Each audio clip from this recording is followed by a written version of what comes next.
Greetings, everyone. Pete Pardo here from Sea of Tranquility. Welcome to another episode of Friday Morning at the Fun House alongside Mr. Martin Popoff.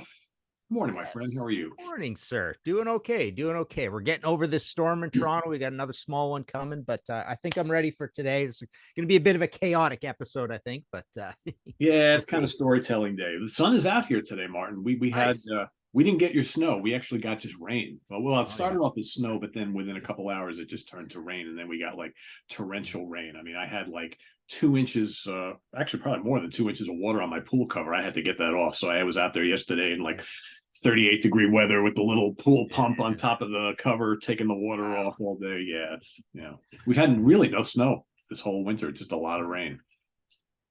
Guess I Yeah. can't Yeah. complain. We'll see. All the Yeah. skiers are not happy though. The people who like to go skiing and snowboarding and snowmobiling, they're all like pissed off and like, we need some snow. Yeah. Yeah.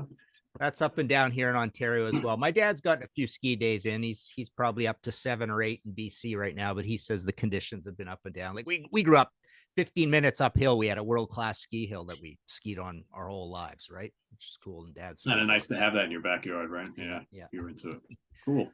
Yeah. So Martin and I have cooked up an interesting episode today. This is more going to be like kind of like a storytelling episode and conversation about like memorable like music buying experiences. So times where our earliest memories of going to record stores and amassing albums or CDs or tapes or 8 tracks, whatever it might be, going to like festivals and doing lots of buying collections, buying stuff from stores that don't exist anymore, and just kind of walking down memory lane. So I've got a whole bunch of little things to tell. Martin does as well. Martin might have some props and things to show that to kind of coincide with some of the stories. So I'll have Martin kick us off with a couple stories here, and we'll kind of go back and forth throughout the episode.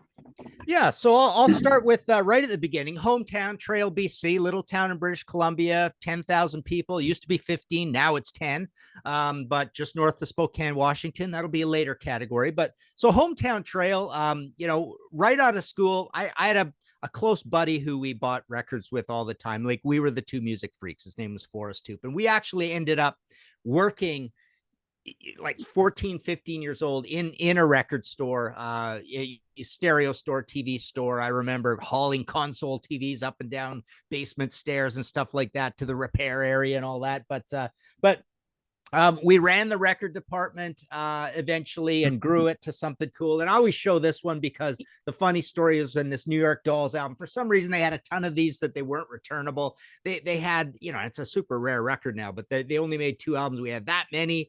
And I remember they were $4.99 down to $2.99 down to 99 cents. But that was always fun running that because we also had a big record distributor out in Vancouver called A&B Sound, and that's where we bought our stock from. That was one of the places. And Forrest and I would always fight over who got to, process and put into the racks and see what's new and buy, scoop up whatever we won. So that was always cool. I also worked at a Kelly's in Canada. Here we had this big chain called Kelly's, and I worked at the one downtown, the one out of the mall. Again, same thing, running that record department.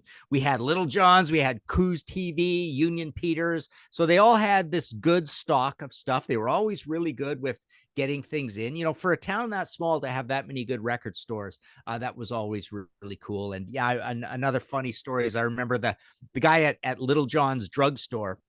He decided one day, I'm going to have a huge record department. So he opened up the basement and like put in all this stock, and he hired Forrest and myself to go around to the other record stores and write down every record that was in these stores. And to come in, and we were paying our $3 an hour or whatever. It's like, here's a list of what all the other stores. This is the weirdest thing, right? Just to like, I want to get this department off the ground. I want to see what the competition has. So we'd be walking into all the other record stores and just writing down all the records, and the bosses would all look at us like, what are you doing? What are Like, these I don't kids think I doing? want you to be doing this. So yeah, that was pretty crazy. So that's my first department, Trail.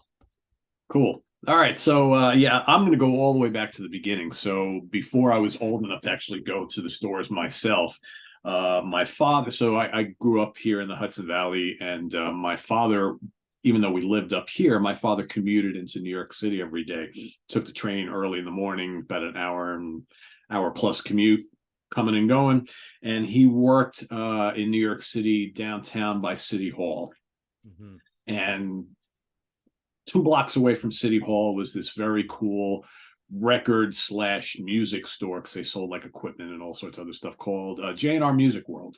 For those from the New York area, probably well familiar, if you're a certain age, well familiar with J&R Music World. I think it was three stories, right? So it had three levels. And so one day, occasionally, like during the summer, when my brother and I were kids, we were off from school, he would take us into the office with him, like, once in a blue moon, right? So we take the train with him, we go into the office, he'd take us out to lunch, we'd go visit my grandparents, whatever. Well, one day we walked by J&R Music World. So he was telling us how, oh yeah, they have lots of records and sound systems and all that kind of stuff, blah, blah, blah. Well, when I finally got introduced to the band Kiss, at a friend's house, a couple that my parents knew.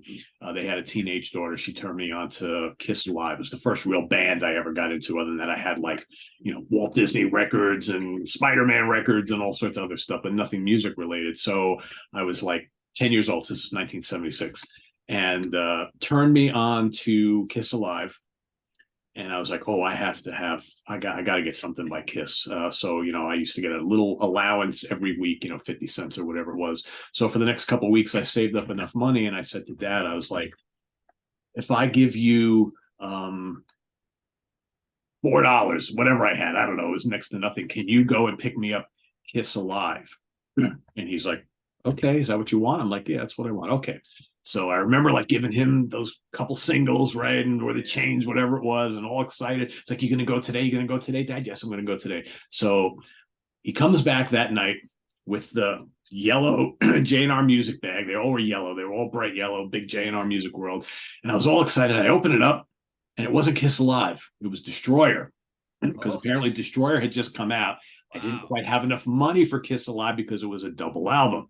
Yeah. So the Kiss Alive was brand new. I think it was on sale for $4.99. He threw in the extra 99 cents.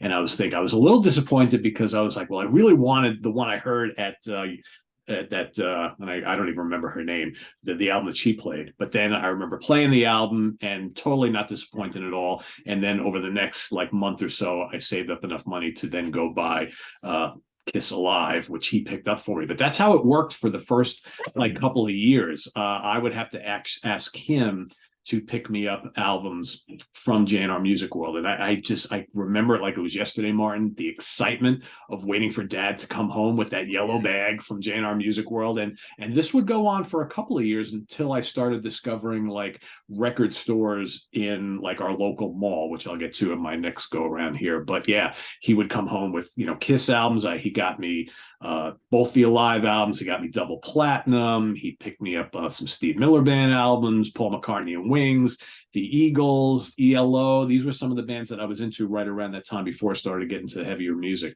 And I don't know if this ever happened to you, Martin, but it used to happen to me all the time. Did you ever buy an album back then? You take it home, you listen to it, and there would always be one song that would have a skip on it or a couple of skips on it. So I get them and I'd be like, all right, there's a skip on that song. That I remember specifically, Wings at the Speed of Sound. The first song, I'm Getting Closer, would skip 3 times through the song. And I'd be like, Dad, it skips. I can't listen to it. Okay, I'll go return it. So he would go the next day, he would return it, get a replacement. I'd get it back. It would skip on the exact same spots. Yeah. Why is this? And that happened multiple times with multiple albums back in the day. Not a lot of them, but a few here and there. And he'd be like, God, how many times am I going to return this thing? So after a while, I was like, oh, I don't want to rock the boat. All right, that's fine. I'll just live with it the way it is. And that's always the way I remember some of those songs with the skips in them, because it would always skip at that same moment. And then when you buy them on CD later on, you're expecting that moment with the skip, and you actually hear it the way it's supposed to be. Oh, that's kind of refreshing. So anyway, that's my first story. J&R Music World, New York City. Yeah, I remember more so quite often buying records and they were warped, right? That too. Yeah. Oh yeah. You watch them on the turntable, and as they go around, they're for that reason. Yeah. Okay. So my second category is Spokane. So this was the place where we got all our great stuff. This was 2.5 hours over the border, but the fondest memories were the trips where, you'd show up on a frosty fall morning at school and you'd look at your buddies, and it's like you're getting ready to go in for school, and you'd go, I think we should just kick off and go to Spokane today, go to the States, go to America, right? Like just blow off the whole day, right? And so you jump into Ken's, green Dodge Dart or something like Five Guys, and you just peel out of the parking lot. You'd be gone, right? You'd be gone to the States. Nobody'd know what was going on. And, you'd pull up the border. Sometimes the border guys would look at you and they'd really frown and say, yeah, I know you guys are supposed to be in school, but I'll let you through, right? Kind of thing, right? But yeah, so we'd go down, and then first stop was always Northport, to buy 24 beers for $4.99. Like Milwaukee's Best or whatever, or the local Take it, right? Swill or whatever, right? It's like I can't believe how cheap beers are in the States. And we're thinking we're gone to heaven, right? Kind of thing. And a few of those might have got drunken on the way there and back as well. But but yeah. Oh yeah, I got a prop to show because the story about so one of the chains down there was called Eucalyptus. Big, beautiful, airy stores. Everything was cheap. Everything was $4.99. But it was always one of those you hear about these stories, and I'm sure there's fascinating articles on the net you can read about this. But some of these record chains that had kind of dubious situations where you didn't know if it was run by drug money and all this stuff, or lost leaders, or it was or part of some mob thing with cutouts and returns, and they decided to go retail as well and all this sort of stuff. So we always kind of felt that way about Eucalyptus, or at least it was run by hippies, right? But it was still a big chain, and you're going, yeah, something's funny here, because here in Ontario, we had a chain called Records on Wheels, and it was like widely known that I think it was like a biker business, right? But here's a store I've never actually been to one, Peaches, right? So I think Peaches was one of these situations. This was like a chain from the West Coast of America, right? And so this is just a weird little crate that I found one day at some sort of like, garage sale or something, right? And I thought, I got to get that just for the historical aspect. But yeah, so there were all these things. And then you saw some of these stores kind of turned into labels and released records too. And you would see records, and then the credits were always kind of weird. But anyways, so that was one thing. But the main stores that we loved were Magic Mushrooms and Strawberry Jams. So these were the two absolute cool hippie head shops where you'd go in and you'd get your Sounds magazine or Kerrang, and you'd buy your New Wave of British Heavy Metal 45s, and they'd have the patch in them and stuff like that, and all the imports. So here's my prop. I know I've shown this on the show before, but this is one because I remember this was definitely from a hook out of school and go down trip. So you generally go down and buy 6, 7, 8 albums, some singles or whatever, maybe, and it's always imports. I remember my first Iron Maiden album was the debut on import. Always blown away by stuff. You'd jump out of the car, and people would race to the door to get the best stuff, right? Wow. And then I heard Brian Slagle and Lars talk about that same thing. Like, we had a good laugh about that one day. He says, yeah, I remember we would pile out of the car, and Lars would just take off. Like he would just beeline it for the store and be the first one in and scoop up all the best stuff, right? And they were buying the same things we were buying, New Wave British Heavy Metal, right? So yeah, Spokane was and Strawberry Jams and Magic Mushrooms both changed locations a couple times, but they were always really cool little, in old buildings with low beams and a lot of wood and architecture and stuff. So yeah, Spokane was always great. And my last Spokane, a great memory is when went down for my first major rock concert. Dad took me and my brother and a buddy, and we went to see Ted Nugent Rex and Bebop Deluxe. And I remember walking into one of these stores, and some cool store worker had done a huge Rex display for the first Rex album. Like, who cares about the first Rex album? No one knows who these guys are, right? And you think of that big red album cover with Rex's head on it, and all these all taped up, all like in a neat sort of pattern, and like the whole front store display is the Rex album. It's like, well, that's really cool. And of course I bought it, and it was a great album, right? Yeah, it's a really good album, actually. So it's like they're tied in. We know the band's here in concert, like all these cool things, right? Band's coming. No one knows who this band is, but we'll be the cool guys and put up this no name thing in the window. So yeah, it's my second category, Spokane. Yeah, I kind of miss those days where you'd have a band coming to the area to play a live gig, and the record stores would promote their stuff. I mean, you don't see that anymore. It's like, Yeah. well, there's barely any record stores anymore, I guess. But still, even the ones that are still around, they don't do that at all. But they would do that in conjunction with the radio stations. Yeah. Yeah. All right, so let's fast forward just a couple of years from my last one. So they opened. So I grew up in Goshen, New York, and in the next town over was Middletown. They opened up a big mall called the Orange Plaza Mall, and it was one of those single level malls. But then they eventually built like a what they call the basement. So you had to take an escalator down, and downstairs they had a couple little eateries, a couple of odd stores, and the store called Record World. They had a record roll downstairs, and then upstairs they had a store called the Book and Record, which kind of a precursor to like Barnes and Noble and those other types of stores, which we now know that sold books and albums and things like that. So uh, on days where my father had to work late in the city and he wasn't coming home for dinner, occasionally my mom would be like, "Oh, why don't we go to the mall?" Um, and we'll have dinner there because they had, again, this was back in the late 70s. They had a like Chinese buffet line. Like it was called the China Buffet. That was the name of it, right? Was that what it was called? I don't. Maybe it wasn't China Buffet. I don't remember what it was called. But anyway, it was in the basement across from the record store, and this was before like buffets were a thing. Because back then in New York, you had Chinese restaurants where you would go and you would sit down and eat, lots of tables. There was no takeout places, and there were no buffets. So this was a place. It was like a lunch line. So you'd go in, they'd have all the hot stuff, and you tell them what you want, and they put it on a plate for you, pay for you to sit down and eat. So for my mother, she was like, "Oh, we'll go to the mall. Dad's not coming home till later. We'll go to the mall. I'll take the kids out. We'll get some China buffet, or we'll go to Burger King or something like that, and we'll walk around the mall." And she'll be like, "And I can do some shopping." Well, I was at an age now where all of a sudden, music was starting to become of great interest to me. So I noticed that there was this place called Record World right across from the China buffet. So we would go eat the China buffet, and I'd be like, "Oh, so what else you want to do here, Ma?"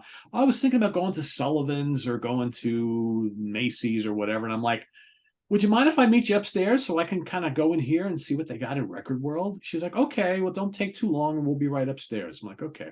So I go into Record World, and that was when I first discovered like going through the racks of albums, and everything's alphabetized. And we were on Guitar Hack the other day, and that's when I saw that Genesis Seconds Out live album, right? And I would, you see all this new metal stuff, and that was when I think I first got the bug of browsing for music and thinking that, wow, I would so be willing, if I had the money, to buy stuff that I don't know about based on the covers. And that's when I really started to notice things in the racks like Judas Priest and Led Zeppelin and Black Sabbath and all this other stuff. And it really opened my eyes to know that there were stores like this, because up where I'm from, in this area, there wasn't a lot of that. In the other store upstairs, the Book and Record also had music, not quite as much. It was more of a bookstore, but they had a nice mix of the two. So for the next like year or so, and again, this is right, before I started driving, I would, whenever I got to the mall,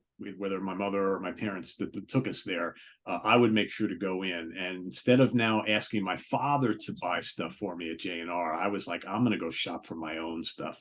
So that was like the first instance of me actually buying things. And then, once we did, maybe I would go to the mall with friends, before we started driving, they would drop us off. We would spend like hours in this place, literally hours in this place. And then we go back to school on Monday, and we talk about what we saw in the racks. I think maybe next month I can buy that. It's amazing when you think about it, when you have to plan when you're going to buy something, and you can only buy one, right? Because that's all the money you got. So, but once I started driving, then that kind of changed everything. Because Did you ever hide the stuff that you were going to go back and buy? You just yes, take it out and stick it in the Leona Boyd classical yes, section. It's like, oh, wow, yes, thinking it was going to be there next week, right? Like, hello, like nobody's going to look at those again. Yeah, absolutely. Yes, we did that all the time. You're like, "Oh, look at this." Well, you know what? Yeah, let's put it all the way in the back over there. And then you go like 2 weeks later and you don't remember where you put it. Like, wow, someone must have bought it, right? So yeah, but that was like a really exciting time, because then all of a sudden you this whole concept of like browsing for stuff. And again, you can't listen to it, right? You just have to take it on face value. You can't go on the internet and look up and hear what it's all about or listen to a sample. So it's amazing like how many And nobody working in the stores knew anything about all this metal stuff back then. I mean, it was mostly like older people who worked in the stores, and so you just had to take a chance, or maybe one of your buddies, happened to buy that or whatever. So that's, I think, when I started to read the magazines and start to get, you buy Circus and Hit Parader and all that sort of thing to get more of an idea of what to expect. So, but yeah, really, really exciting times, and I'll turn it back over to you there. Cool. All right. Yeah, it's so same sort of thing, these big stores. So I'm going to talk about Toronto now, where the where I'm living now. But go back to when I was still in BC, so 3,000 miles away on the other side of the country, right? And we went on the family vacation. We did this a few times, but the olive green Dodge camper van, which was actually the same color as Ken's Dodge Dart, that we would go to Spokane in. But I remember getting to Toronto for the first time.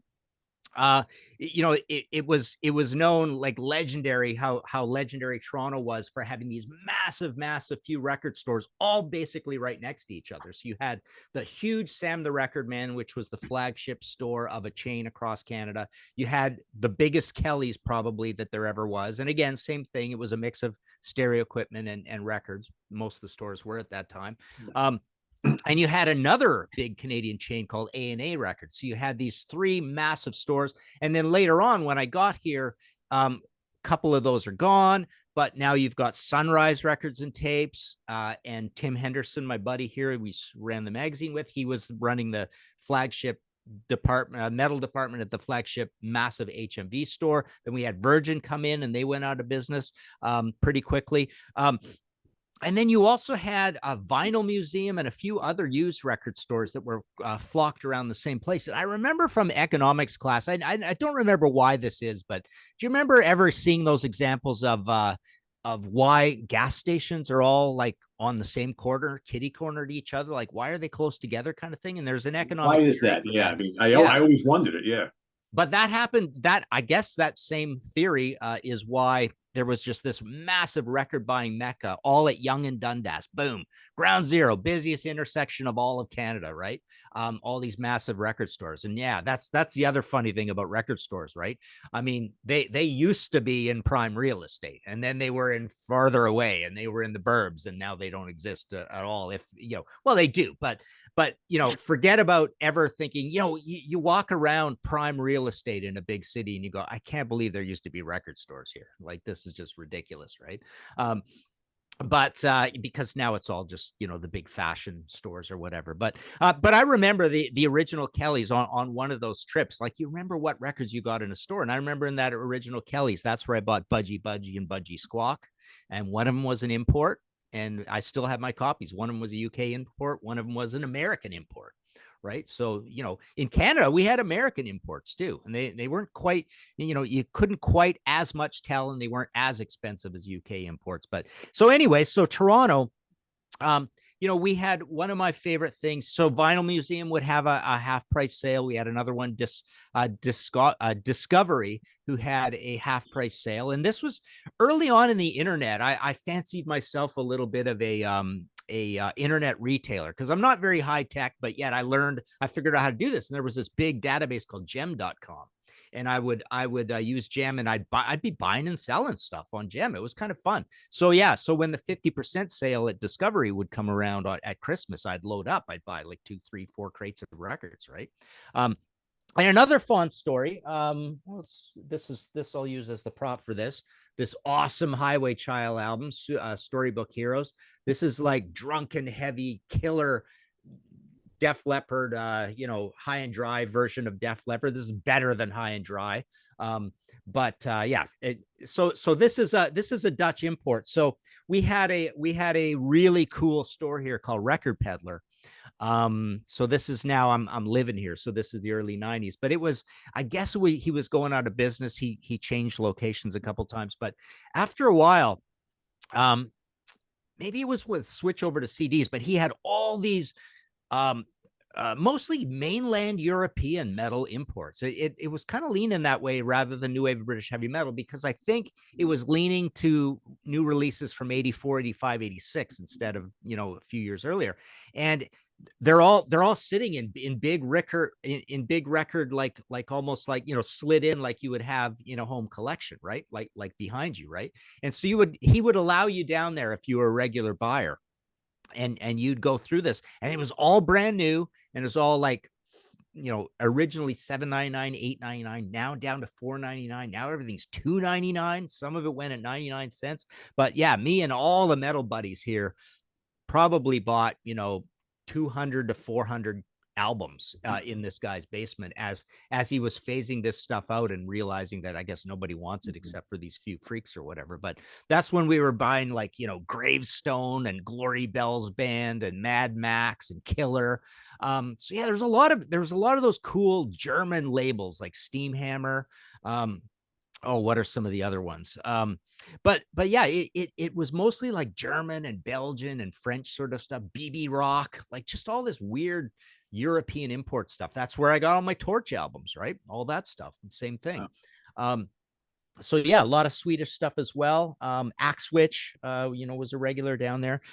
So yeah, there was that one. Like I say, I never really knew much about Records on Wheels. Yeah, when the Virgin store opened and closed, that was an amazing sale where they had all these like super crazy import reissue CDs that were all going down to 99 cents, so people would load up on that. So yeah, a lot of things like that happen where you get store closures and you go crazy, or for some reason they have a massive sale. And Tim and I were just reminiscing about how awesome it was when Tim was running that heavy metal department. Talk about having bands, and he would have bands in all the time. Alice Cooper. That's the first time I think we met Dio. My Dying Bride played in his store. This big flagship, 4-story HMV store. So we met those guys there. The first places we met the Celtic Frost guys. Nice. They came down, they're in the basement signing all our stuff and everything. So yeah, Tim has lots of great stories about running that place. So yeah, there's and now that the current state of Toronto is, we have this big sonic boom, which is kind of like amoeba, but I'm always disappointed when I'm in there. And then there's various other record stores kind of all over the place, CD stores, not a lot. It's not like the glory days of either CDs or records, but yeah, you see the history of Yonge Street, like this legendary Yonge Street that Toronto has. And man, it was just an absolute record buying mecca for anybody. The famous Yonge Street, right? Yep. Sure. That's actually a good segue kind of into my next segment. So did you have I talked about Record World and Book and Record, but then all of a sudden we started to see music being available at department stores. So like James Way, Lloyd's department store here, Playtogs, Ames, all those types of stuff, Caldors, Whites, they all had like a little music department. So that was like an additional, they didn't have a big selection, but they would have all the new stuff. In fact, I'm pretty sure I bought Love Gun when it came out from James Way, which we didn't have one in my town. We had to go I had bugged my mother to drive me like 4 towns over to get that because I saw an ad in the paper. It's like Love Gun is like, $5.99 brand new at James Way. Like, we got to go. It's like, okay, I'm going to drive you 20 minutes to go buy a damn Kiss album, but she relented anyway. So in the early 80s, so now, I'm driving at this point where we all have cars and licenses. We got noticed that a heavy metal record shop was opening up in a town called Warwick, New York, called Rock and Roll Heaven North.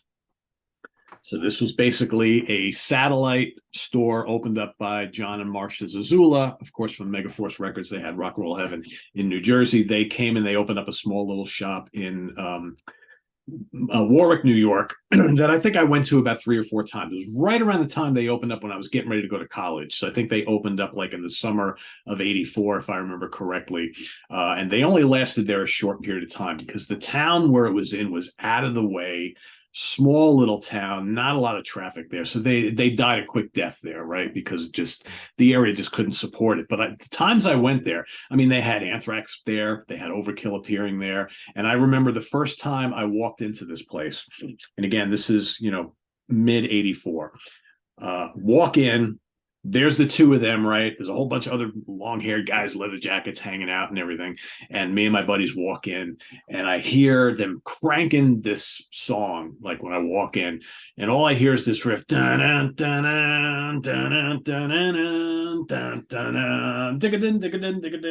I'm like, what is that?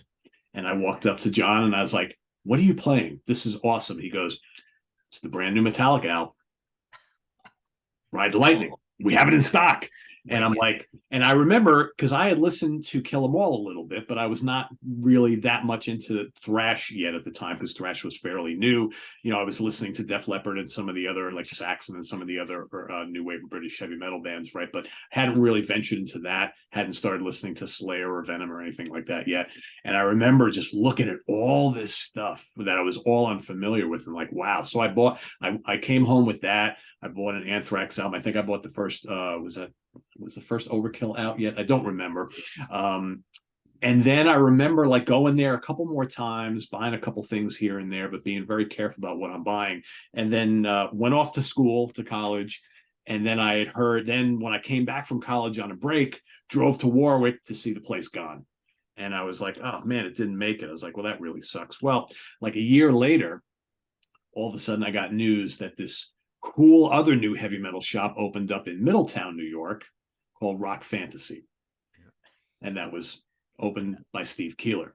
Yeah. And I remember, you know, I don't think I was ever so trusting when it came to what I would buy as I was with Steve in those early days. Because I would drive from college. I was about an hour away. I would drive down from college to go to Rock Fantasy, and I would walk in, and there'd be Steve, and Steve's a great salesman, and he would have these racks and racks of stuff. And I'd be like, what's new? What's exciting? Oh, have you heard this band? It's great. Okay, I'll buy it. Oh, do you like Megadeth? And I'm like, yeah, I kind of like Megadeth. He goes, well, here's this album by a guy that was in Megadeth for like 5 minutes. It's called Kublai Khan. Ron McGovney is in the band. You'll probably like that. I bought that. Celtic Frost, bought that. Exodus, bought that. Right. So all this stuff. And I remember just like, you know, again, you had no way to hear any of this stuff, right? So I would just go in and ask him.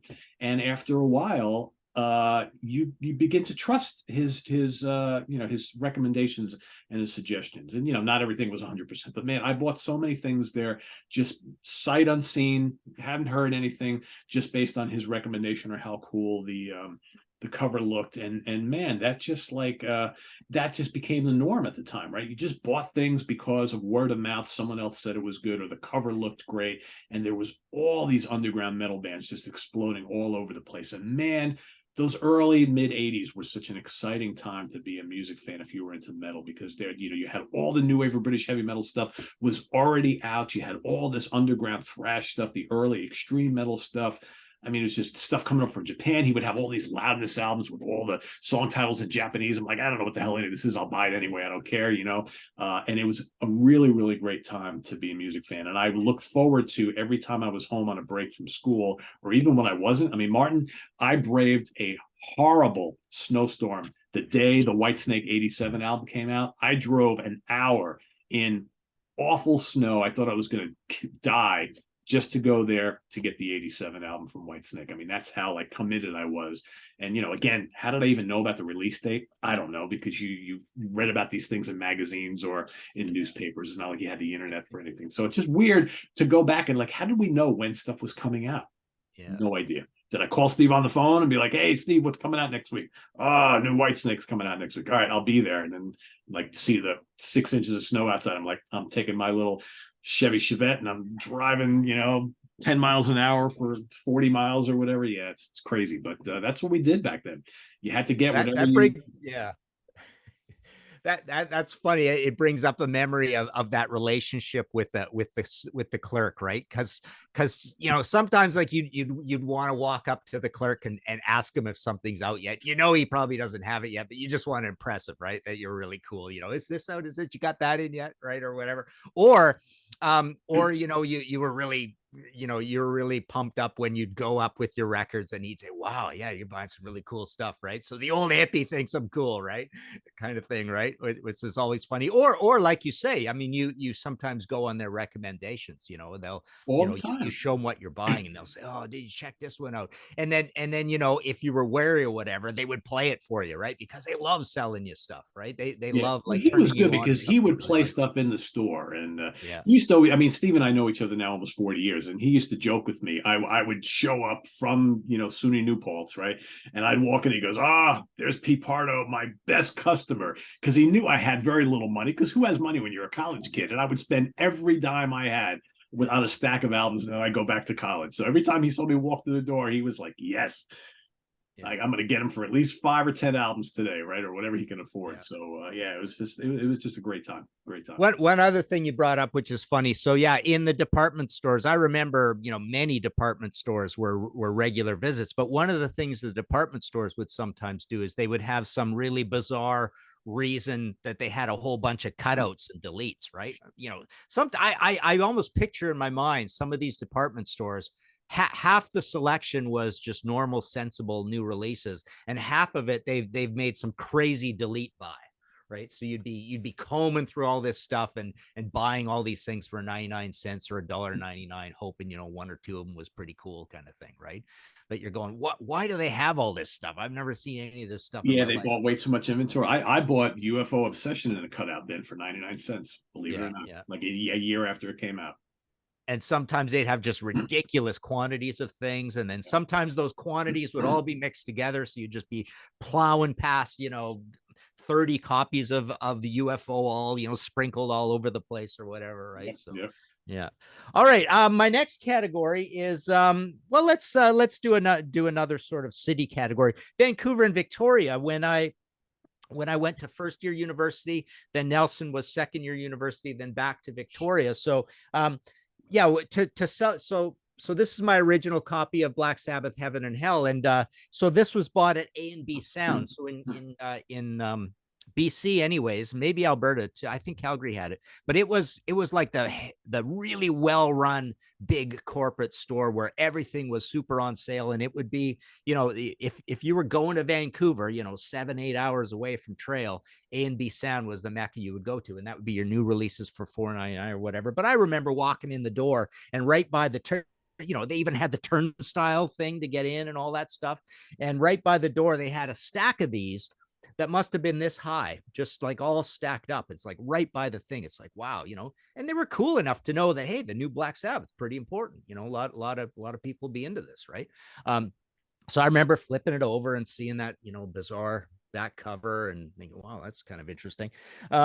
But so A&B Sound was always amazing. There was places called like Charles Bogle. I remember in Victoria, there was a basement place called Lyle's Place run by Lyle. And that's where we would continue to buy all that. So that was 83, 84, 85. You'd buy all the like the metal blade stuff and shrapnel stuff, but he'd also still have the imports. Prices are getting up there at this point, so this 83, 84, I think things were good, $9.99, $10.99, $12.99, even occasionally for an import from Europe.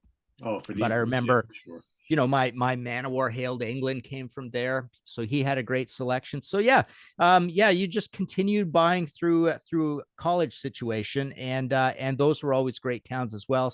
Stores would come and go. Zulu was amazing, so I remember Zulu Records, which now, or at least last time I was in Vancouver, or previous time, whatever, moved and had a bigger store, so they turned into some of these businesses are run so well and are so nice and kind of good decor, and they know what to buy, that they grow and thrive, and then they become legendary in town, and other ones go away. But Zulu, I remember as being just a really exciting time. Why the heck was I? Oh, that's right. So that's when I was finished all my university and was back for my very first job in Vancouver. So I worked for Xerox for 2 years there. So that would have been 88, 89.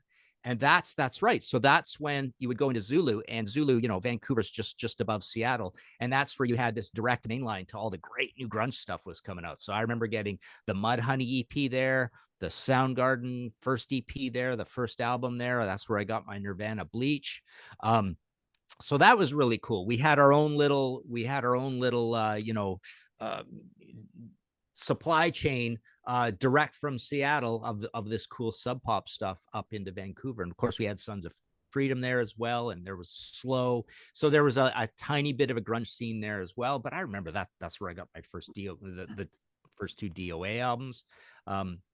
Earlier on, but yeah, Zulu was a really cool store as well. So Vancouver, yeah, Vancouver was I guess proportionally to Toronto, it is half the size of Toronto. But it had a lot of great places to buy stuff as well. A lot of used too. Like you would often wait around to buy the used copy of things, or the used. Someone would buy something and cash it in immediately, or they'd have, for some reason, there'd be the open copies that the store was playing, and then that was there. So I just remember both Spokane and Vancouver.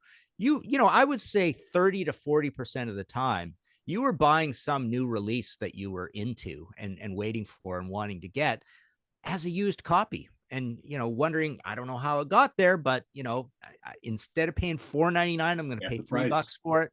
I'll just buy it. I don't care. It's in good shape because it's literally brand new. Yeah. So yeah, we definitely bought a lot of used stuff, and over the years, and then even you would get into situations where the stuff's kind of trashed, but since it's 99 cents, you'd stock up on it because they'd be like curiosity copies, right? It'd be like, I just want to hear what's on it, right? You don't really care. So It's interesting. You mentioned before walking into the store and seeing that big stack of Heaven and Hell albums, and I remember all the big releases. You'd walk into a major retail chain and they'd have tons of them, right? And it brought to mind, like maybe about a decade ago, we used to have an FYE here down the street from where I live here, and I remember like one of the new Maiden albums that came out maybe 2 albums ago. It was the day of release, right? I drove down to the FYE in the little local mall here, and I walk in and I'm like looking around. I don't see it. And I'm like, you didn't get the new Iron Maiden album? The CD. I said, you didn't get the new Maiden CD? And they're like, oh yeah, we sold out of it already. I'm like, you just opened 2 hours ago. Like, they're like, yeah, well, we brought 3 copies in and they all sold out. I'm like, you only brought 3 copies in of the new Iron Maiden? What are you, like, insane? Of course it's going to sell out in an hour. I'm like, oh yeah. My God, how ridiculous are you? Anyway, that wasn't part of my story here, but it just goes to show you, over the decades, how stores would change the total numbers that they would sell, because I think a lot of these stores have been struggling for a long time, these little retail chains, and they don't want to get stuck with all that inventory. So as in the old days, they would just bring a shitload in, and whatever doesn't sell, they would put in the cutout bin, and they would sell everything anyway. So you mentioned before the late 80s. So let's move into the early 90s for me. So I'm out of college. I'm working in the beginning of the 90s in New York City, and my good buddy who I went to college with, Steve Fleck, he's appeared here on the channel before. He and I wound up working at the same company in New York City. So we would often go out at lunchtime and go to New York City record shops. And this was the glory days of Tower Records and Sam Goody and Strawberries. And God, there was all sorts of other ones. If you have time, you go down to the Greenwich Village and all the Bleecker Bobs and all that cool stuff down there. But around where we worked in Midtown, we had a store called Record Hunter. Have you ever heard of Record Hunter, Martin? No. They were around in New York City for many, many, many, many years. And they were on Fifth Avenue over by the New York Library there. So we would go grab something quick to eat. We go to Record Hunter. This is right the beginning of the CD age, right? So CDs, this is 1990, 91. And I remember, Martin, do you remember when CDs came in those big cardboard boxes? Yeah. Right? That's all they had there. So like you would go there and you would flip through the racks, almost like the days when you were flipping through vinyl, right? They had all the CDs were these big tall cardboard things. And man, how exciting was it? You got this new medium called the CD, and I'm working in New York City. I'm not making a lot of money, but I have more money than I've ever had before. And it was all about filling up the collection at this point. We would go every day and buy 5, 10 discs, because discs, they were pretty inexpensive at the time. Maybe $10, you get yourself a brand new CD. But this was the time to go all this, I mean, I filled in like the Pink Floyd, all the classic rock stuff. I started getting into prog. I started buying all King Crimson and filling up the Rush collection. And I mean, I literally was buying everything and anything. And I remember it like it was yesterday. You go in there and there's just wall-to-wall people in there. And they had this one guy, my buddy Steve had to remind me of this the other day because we were talking about it. They had this one guy, he was like a total nerdy dude who worked there. And his job, this is what his job was, Martin. He would all day long walk around the store saying to absolutely nobody, "Can I help someone find something? Can I help someone find something? Can I help someone find something?" And then, you try to ignore him and then he'd be right behind you. "Can I help someone find something?" And you didn't want to look at him, because if you looked at him, he'd be like, "Oh, is there something specific you're looking for?" It's like, no, but that's all. He wouldn't say anything else. And it's like every time you walked in there, you'd wait for it. "Can I help someone find something?" And that's all he did. That's all he did. It was so annoying. But anyway, I bought tons of stuff. And at this time, this was the early 90s. I started, living in apartments and things like that. I saved those cardboard boxes for the longest time until they like took over my apartment. I had to get rid of them because I was thinking, these will be cool. These might be worth something someday. But then all of a sudden you're like, oh, this is taking tons of room. As my dog knocks a CD off my shelf. What'd you do? Yeah. But yeah, that for me was the time to just, and I amassed so many CDs in that 2-year period working there. And then like the Friday night splurges at Tower Records down in the Village were like legendary. We would go out to like happy hour, have something to eat, drink a whole bunch of beers, and then spend like 2 hours in a Tower Records just going through the import section, because that's what Tower was great for. They had like bootlegs and imports from all over the place. And man, I probably bought so much music in that 2-year span of time while I was there. It was just ridiculous, to the point where like after I left working in the city and I started working back up here, I had a job shortly thereafter where I did a fair amount of traveling, where I had to get on planes and go places for like conferences and trade shows and things. And I used to fly pretty exclusively out of Newark Airport. Well, on the way to Newark Airport, there were 2 Tower Records, one in Nanuet, New York, and one in Paramus, New Jersey. And I would strategically leave like 3 hours early before I actually had to head to the airport to go to Tower Records and spend like an hour or two just going through stuff. And I remember like specifically going to the Nanuet store and buying like 5 Gentle. I heard someone told me, you need to listen to this band Gentle Giant. And I went and I bought like 5 of their discs without even hearing a lick of their music, buying all this other rare prog stuff and just spending, because Tower Records in the early mid 90s had a ton of stuff. Like every band you could possibly imagine, whether it be domestic releases or imports, by every genre, like with jazz, and they had a whole jazz section, and it was just like, holy cow. And that, that to me was like, it's like going to a library. I could spend all day in a Tower Records, all day. It was just, I miss stores like that. I really do. That had everything. You spend an hour looking for metal. It's like, okay, let me go to the prog stuff. Oh, let's go into the jazz room. There's another hour. Before you know it, the whole day, you've been there the whole day, and you walk out with like a stack of stuff like this. So yeah, great times. Wow, wicked. Cool. Yeah, and I just, you remind me of, I just always will remember the story of the big bustling, Sam the Record Man, when there was the transition from records to CDs.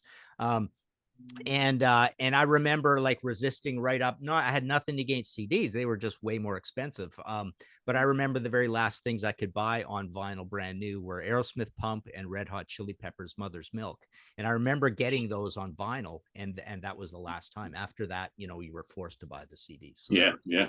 Crazy thing that happened. So, all right. So my last category, kind of a weird one.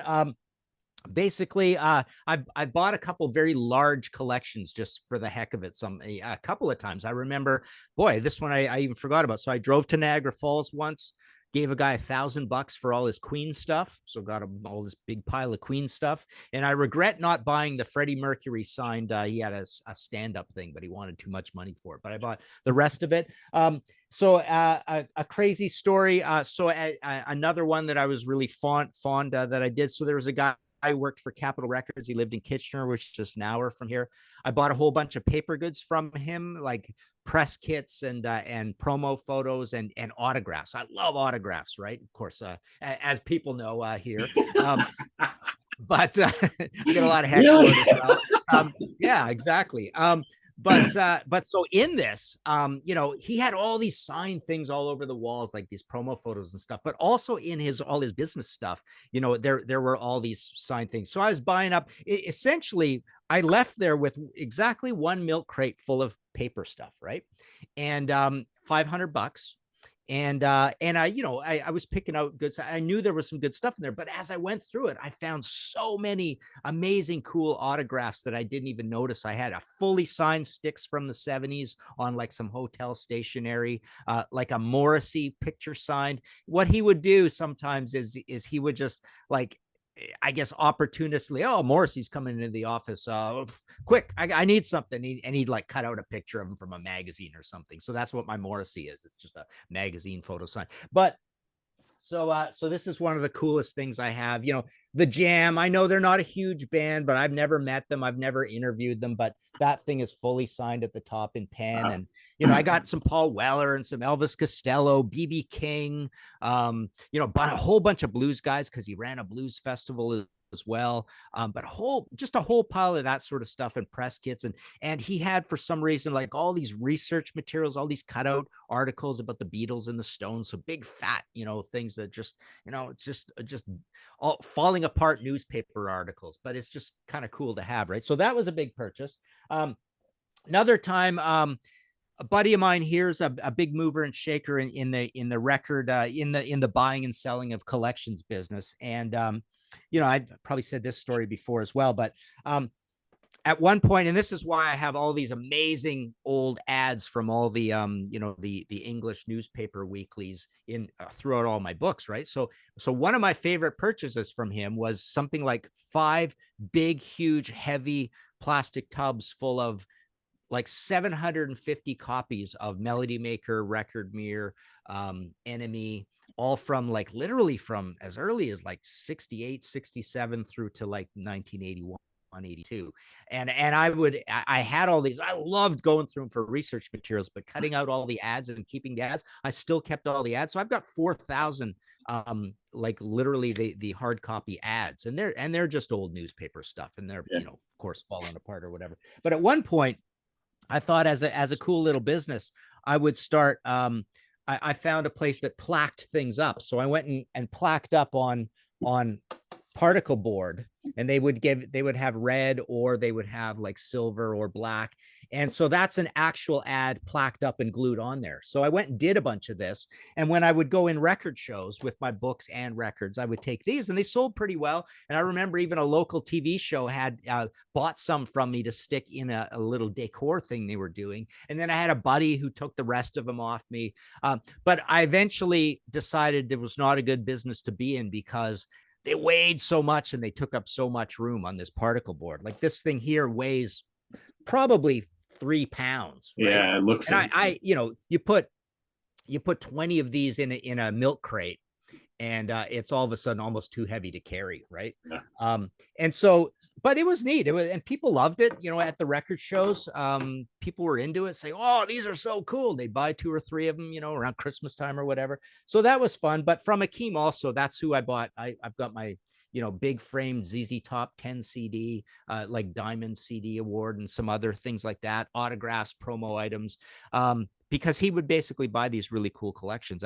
There was some radio personalities. There was a rock journalist. I bought all his notes, where you'd see all these typed out little notes about, here's this interview with Ian Astbury from the Cult, all typed out, old school stuff like that. And then finally, so 2 other ones really quickly. A buddy of mine, I bought out his entire store when he went out of business, and that included a whole bunch of stereo equipment. And I put it in another guy's store, and we slowly sold it off and put the stock in. And like I eventually maybe made my money back, and that's about it on it. I think it was $8,000 I gave him for all this stuff at this point. This was the biggest one I ever did, right? But a crazy one that I did is there was this guy John, who has the famous Boston Red Sox car in Boston. And he's a drummer, and he's a big Kiss and Cheap Trick fan. and he played in a bunch of bands and stuff. So on the net, I kind of, he had this list of stuff, and I was kind of salivating. Well, that looked all cool, and he made it all look probably cooler than it was, but it was pretty cool. So anyways, so he had all this stuff on this list, and then we got on the phone and said, okay, and I guess he was pretty desperate for money. So $3,000 US. So here's the crazy part of this story. So I said, I'm not going to Boston for this, but he seemed really desperate for the money. He says, I'm going to bring it to you, right? In Toronto, right? He's 10 hours away, 10-hour drive, right? And so for some reason, I compromised with him and said, I'll meet you in Niagara Falls, right? So, kind of sight unseen, but just based on this list, because he had, so here's one of the things he had that he had a ton of passes, bunch of signed stuff, few records, piles of drumsticks. So I've got this cool drum display thing. A bunch of those are signed as well, but even ticket stubs of all the concerts he went to that I eventually stuck in a binder. And I put these in my books too. Like I scan them and stick them in, my various books. So there's all this ticket stubs all in one place.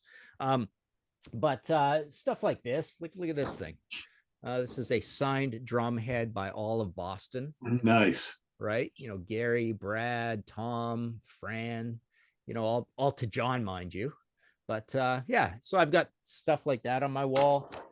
This is actually more of an Akeem thing. So Akeem, when he had a store, so that's a fully signed King Crimson, the cover of that box set thingy. So the funny thing with John is that, so I meet him in the parking lot of the Seneca Casino in Niagara Falls, New York, right? He opens his trunk. I'm like kind of regretting it because the stuff's kind of beat up and not in great.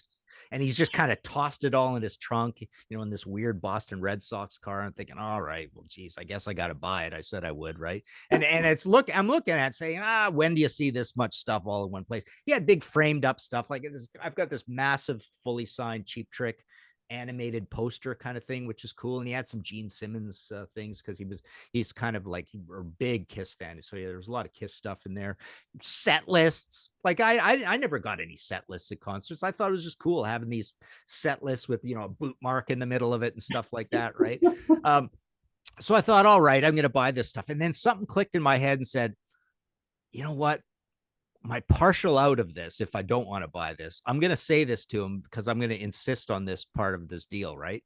I'm saying, I'm not transferring all this crap to my car and just driving back over the border. So I'm only buying this if we do this transaction on the Canadian side of the border, right?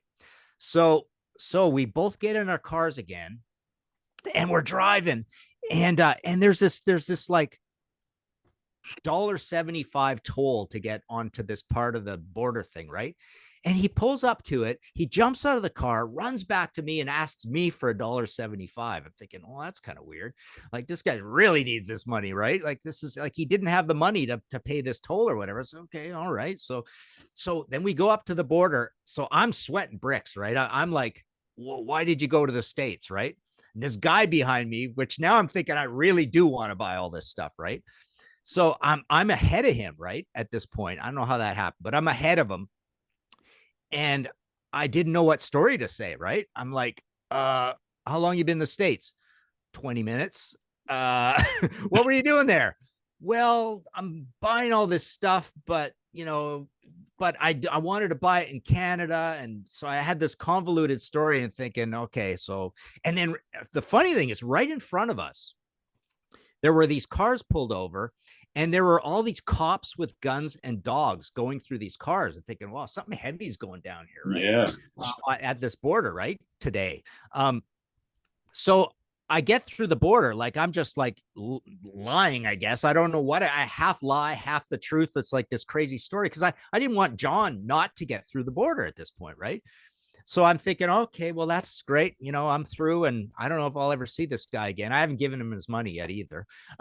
But so he gets through. He gets through, and he's laughing. He said, "Oh yeah, I had a great time with those cops. They're all talking about my Boston Red Sox cars. No problem." He's got this trunk full of stuff, right? All this rock and roll stuff, right?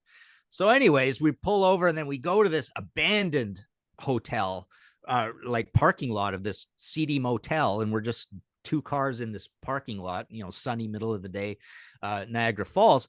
And we do the exchange, and I'm looking at it, and like, yeah, I know it's not worth what, but whatever. I said I would. Here's the money, and then we go to lunch. So we're having lunch and stuff. He makes me buy lunch as well. It's like I just gave him Wow. $3,000, right? It's like he makes me pay for lunch. This guy's strange this way, right? And then Did he ask? Did he ask you? Do you want to pay, or like how did he? How did he? I can't remember how that went down, but I guess he would like expected me to like it was a funny transaction in that he really thought that he was doing me a favor. Like this stuff was worth way more than $3,000, right? Right. And in my mind, I'm thinking this stuff's worth less than $3,000 because one of the things in there, one of the parts of the stories was that it's kind of sad part of the story, but he had this fully signed Guns N' Roses thing, and like I looked at it closely and I could tell it wasn't real, right? You could see the pixelated, like it was a color photocopy of this thing, right? And I said, "Is this real?" And he goes, "Oh yeah, it is." Yeah, I know it's not, but whatever, so I said, okay, fine. So I can't remember how it went down, but it was more like I think he thought this stuff was worth even more than what I was paying. So he thought I was doing him a favor. And then the funny thing about it is like he said that we were I guess he at one point said something about, I kind of had a big gambling problem in the past. That was the other thing he said that was really weird. I gave him all this cash. He says, "Oh no," I said, "Oh, you shouldn't walk around with that much cash in your pocket." He says, "Oh, don't worry. I love having a big pile of cash in my pocket. I was in Mexico and I was walking around with 3-4 grand in my pocket all the time. It's like, I just love having a bunch of cash." And then he said, "But at one point I really had a gambling problem, right?" And it's like, oh wow, this is kind of weird. So and I just gave this guy $3,000 cash, and we're literally in the restaurant at a casino, right? And it's like he's telling me as we're finishing up lunch, it's like, I really had a gambling problem. I lost all my money, right? I was gambling and all this stuff. And the last I saw of him, as I walked out the front door to my car, he's walking into the casino. Of Right. course he is. So, And so it's the that last time I $3,000 ever is heard not from him. lasting too long. Yeah. Never saw him again. We really never even corresponded after that, because it was just kind of this weird transaction where probably seemed like neither of us were happy with this transaction, right? And then I'm thinking, wow, he just walked in there with $3,000 US in his pocket in cash, right? So Now, yeah, how did you guys happen to go to eat and hang and spend that time at the casino? Was that planned? Did he pick that place, or would that did just happen to be? No, it was just like, oh, we're just driving along. There's a restaurant, and it's hooked up with the casino. So we just pulled into the parking lot, and that's where we had our lunch. And we talked about music and stuff like that. In the back of my mind, it's like, the whole time you're sitting there going, I just gave this guy $3,000 cash, for a bunch of stuff that I don't even know if it's worth it. And I slowly sold a few of it off, some of it off to buddies over the years. So I probably got back like 2,200 of it, and then I still have all this cool stuff, right? So you think, that's kind of just a fun big purchase, right? I love doing those big purchases where you think, where do you ever see any of this stuff? Like where do you ever get a chance to buy 400 ticket stubs all in one place, In one shot? or Yeah, exactly. or like, he must have had 250 backstage passes, and all showing they were really used ones. They're not just new. Like, it's really cool when this guy's been around and seen all this stuff, which is kind of cool. And just a lot of really oddball things, right? Like this. Oh yeah, that was this big cheap trick. Scrapbook, which I still have, with all this weird old Cheap Trick memorabilia in it, and it's this legendary thing around Chicago. Like, people know this thing existed. Somebody did it for a school project, and Bunny Carlos wanted to buy it at one point. He was trying to sell it back to Bunny and all this. So I still have that. And there's this big framed up Cheap Trick fully signed drum head, and then all around it he glued Cheap Trick tickets all the way around. There must be 60 tickets all around this drum head in this big frame thing. So yeah, a lot of cool stuff like that, right? So wow. but It makes for a great story, if nothing else, right? Yeah. I know, and I felt bad for him, because here's like this guy's life story of being into rock and roll, and he's just selling it off because obviously he kind of needs the money or whatever, right? But oh yeah, that border thing. Like, I literally almost passed out pulling up to the border. I just did not have a story ready, right? Yeah. for like, why were you just in the States for 20 minutes, right? Yeah, why did you go over there and come right back, right? Yeah, exactly. Because the guy behind me has a trunk full of stuff I want to buy. So yeah. The U.S. Canadian border, right? Yes, Yeah. Border Patrol. Well, that's Martin. That's kind of a hard story to follow. So mine's not nearly as exciting. But my last little story today is buying stuff at festivals, right? So one in particular that is a festival that I attended for 7 straight years, starting in 1999. That was called Nearfest, Northeast Art Rock Festival, which ran from 99 through, I think the last one was in 2010, but I didn't go to the last like 3 years because wound up getting married and all that kind of stuff, and I just kind of stopped going. But I did attend the first 7 of them. And it was a weekend long festival. Usually would start Friday night and Sunday night. You'd have to go buy a weekend ticket pass, which cost X amount, $100+. You'd have to get a hotel room, right? Travel and expenses and food and all that kind of stuff. So it was a somewhat expensive weekend. But what made it even more expensive is they had a vendor room, okay, at all of these events. You've been to festivals before, that's part of the fun, right? You go watch live music, go buy music, watch live music, go buy music. And in this vendor room, you had all these great folks selling and this is a progressive rock festival, obviously, selling all sorts of progressive rock from around the world, from the 70s on up, right? So people like Ken Golden, the Laser's Edge, he would bring all his inventory there. Steve Feigenbaum from Cuneiform and Wayside Records would bring all his stuff there. You'd have Greg Walker from Symphonic would bring all of his stuff from California. So you had and lots of other vendors, and you'd have this whole gigantic room full of stuff. And man, there were times during the 7 years that I would go that like you'd hear the little bells would ring, letting you know that the next band is going to come on. So they're going to close the vendor room. And there were so many times, Martin, I did not want to leave the vendor room to go back. Even though I wanted to see the band, I was like, I want to search for more music. And you would go from one table to the next. It's like, well, Ken's got that CD. Greg has that CD. Who's selling it for cheaper, right? And then, of course, I have a conversation with Ken. He goes, well, if you're interested in buying that one that you got in your hand, you might like this band. You might like that band.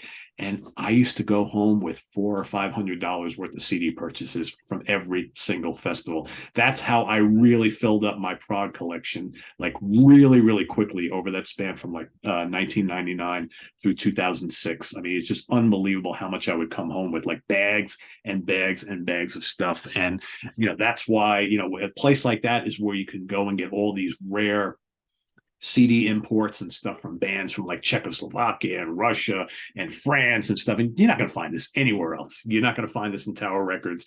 You're not going to, half the stuff you can't even find from regular retailers online. So it was just a great way to go and just pouring through stuff, all this stuff you never even heard about, and then bringing it home. And, not everything is a winner. You come home with like, I would come home with 25, 30 CDs from each show. And, there'd always be a couple clunkers here and there, but for the most part, a lot of good stuff. Then maybe a band would play and you'd never heard them before. You saw them play. You'd be like, oh, they were great. I never listened to them before. And then you would go and you'd find one of the sellers had all their CDs. You'd buy the whole catalog. It's just absolutely ridiculous. But it became just as much fun. We talked about that when we talked about the SOT Fest, right? About how it would have been nicer to have a bigger vendor presence where people could buy stuff, because that's, to me, just as much fun as seeing live music, is being able to kind of look through all the cool stuff and what you can take home with you. So So, but those days, man, that's like so long ago now. My last one was 2006, so it's 17 years ago. But I missed that. That was always fun. A lot of fun. A lot of fun. Nice. All right. Well, I won't add to that because I'm starting to freak out because I've got an interview to do real quick. So with Dave Hanian from The Damned. So that's right. Yeah, we both have interviews today. I've got Ronnie. Exactly. Yeah. So yes, exactly. Yeah. So this was a fun chat, and going down memory lane is always great. We love telling stories. So hopefully you guys enjoyed this. But take part in this. Down in the comments below, tell some stories about your memories of record buying experiences, whether it be in bulk or just your first couple of times, special stores you used to go to, that sort of thing. And Martin, what's going on your end? You got any exciting podcast or Contrarians episodes that are ready to hit, or books? Yeah. So History in 5 Songs with Martin Popoff is the audio podcast, and I'm up to 187 of that. That's anywhere you get your podcast. The big thing is I just got 100 copies in. I put them back in print. The Flaming Telepaths, Imaginos Expanded and Specified book, and The Merciful Fate, Black Funeral into the Covenant with Merciful Fate. So those are doing well, just basically off a Facebook post. But yeah, they're both at my site, martinpopoff.com. Cool. Folks, if you are a fan of Merciful Fate, that is one of my favorite books of Martin's. That is absolutely spectacular. So do not miss that now that he's got extra copies. So go check that out at martinpopoff.com. Coming up here on the channel, we've got this weekend, we've got ranking the albums coming up on Sunday. Jack Toledano and myself will be ranking the catalog of the Cars. That's what's happening this weekend. And then we come back with the Hudson Valley Squares on Monday night. So don't miss that. And visit us on the web at www.seatranquility.org. We're on Facebook. We're on YouTube, all together, all the damn time. Please hit that like button before you leave, and enjoy your weekend, everybody. For Martin Popoff, I am Pete Pardo. See you next week here at the Funhouse. Take care.